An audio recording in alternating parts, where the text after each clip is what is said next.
Hey everybody, it's Miro Jones back in a new video, and this is another update on the 50 caliber Beowulf project, aka the Survivalist rifle from Fallout New Vegas. And as you can see, the wood furniture has come in today, and it looks wonderful.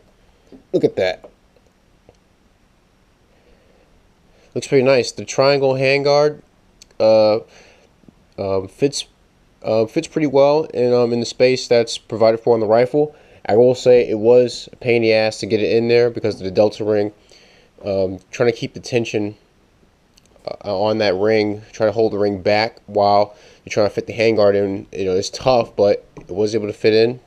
It fits in nice and it seemed to be seamless. Now, because the barrel is a 50 caliber Beowulf barrel, so it is pretty wide, but there is enough clearance. There's a good amount of clearance between the inside of the handguard and the barrel, so I'm not too worried.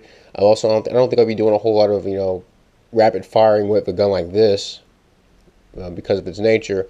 But I think the barrel will be able to cool off. If not, I'll probably find a way to remedy that myself.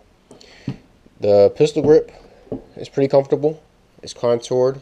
It's kind of slim when you get towards the when you get around the receiver, but it flares out more as a more beefier profile towards the bottom, and it's actually pretty comfortable to hold. And the stock has a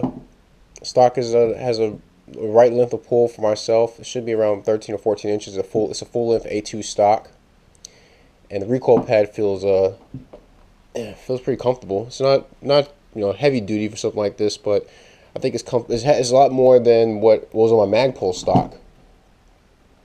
Now, when I had to get this stock attached to this to the lower, I had to order this from Brownells. It's an A2 and A1 rifle stock completion kit.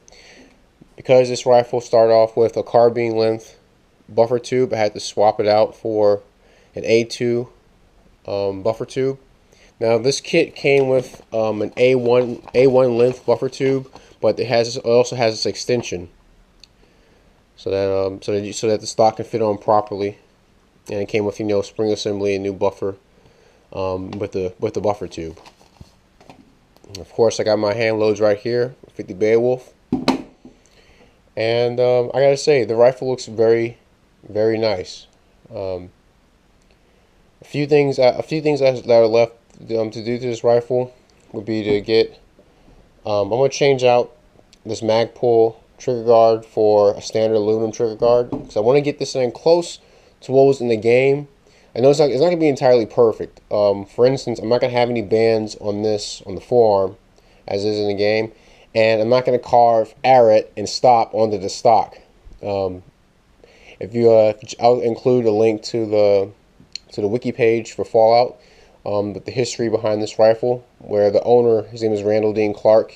He was with the U.S. Army in the Fallout universe, and he worked at checkpoints. So instead of having a sign, he used his rifle. He carved arret, which means halt in French, because I guess he was at a French-Canadian province at the time, and stop on the other side. So if you can speak French and English, you can understand what he's meant when he flashed the stock on his carbine. I would not be bending my my front sight post. In the game, the front sight is bent, so which means you have to use the tip of the front sight on the right side to actually use the sight. And also the rear arbiter sight is missing. So I would say this is more like a Survivalist rifle A1 model. It's a little bit more improved over the one that's in the game. Also, I plan to get a dust cover. I had a dust cover for this, but it was for 5.56 and not 50 Beowulf. So when I put it on, it was too small. It wouldn't stay closed. I will say this though: I did find a way to put the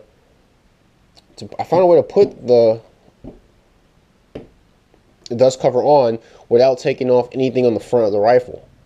What I simply did was I put the dust cover in place, and the hinge pin, I slid it in through the back, and it was able to go in all the way to the front and be secured in place. But that's when I later found out that when I closed the dust cover, it wouldn't snap in place. It was too small, so I'd have to get a dust cover for the 50 Beowulf upper. Also, when you pull the charging handle back on this, there is a, there's a little bit of space between the charging handle and the stock, but not enough to where it contacts the stock and mar the finish of the stock. So far, it looks pretty nice. I like it. Hopefully, I'll have a video of me shooting this rifle in this configuration. As you did see a video, if you watch my my full auto fun video, there were other people there at the event, who test fired the gun, as I did with it with the GoPro on my helmet, and it's not a bad shooting rifle. Doesn't kick very much, which is kind of, even this doesn't even have a muzzle brake on it, so it makes me wonder why people are putting muzzle brakes on them when they don't. At least for me, they don't. The recoil is not bad. But then again, I have a lot of experience with shotguns, so I guess I would compare the recoil to this to maybe like a low powered 12 gauge shell. I've heard some people say that this was comparable to a 20 gauge slug. But that's a video on the update of this project. Like I said, look forward to more videos to come as I work towards getting this rifle in the configuration that I'm very comfortable with. Check out Brownells. And here's a card for the company that I bought the wood stock from. Field Brothers Classic Wood for your AR. Their website is www.blackgunswood.com. I will include the link to their website in the description box. I called Eugene. Shout out to him, who walked me through the process. Because when you want to buy this kit, on the website they only have the rifle and carbine lengths mentioned, but you can get mid length. You just have to.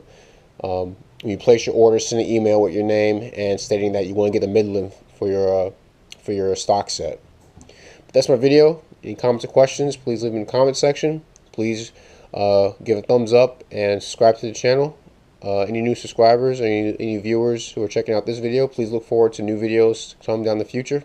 I have a few other topics I want to talk about. A lot more gun related stuff. Some social political things, and some more prepping things for that matter.